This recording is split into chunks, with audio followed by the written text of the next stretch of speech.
Pengumuman, mohon perhatian. Diumumkan untuk seluruh masyarakat Indonesia pada umumnya dan rakyat Aceh secara khusus, bahwa dalam rangka memperingati musibah besar tsunami yang menimpa Aceh pada tahun 2004, maka masyarakat Aceh akan melaksanakan hari ulang tahun tsunami yaitu pada tanggal 26 Desember 2017 ini, dengan melakukan berbagai kegiatan islami. Di antaranya adalah akan menggelar zikir akbar, sholat malam, tausiah di Masjid Raya Baitur Rahman Banda Aceh.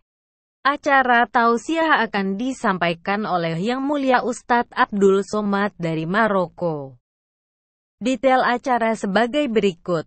Hari Selasa tanggal 26 Desember tahun 2017 jam 4.30 sore.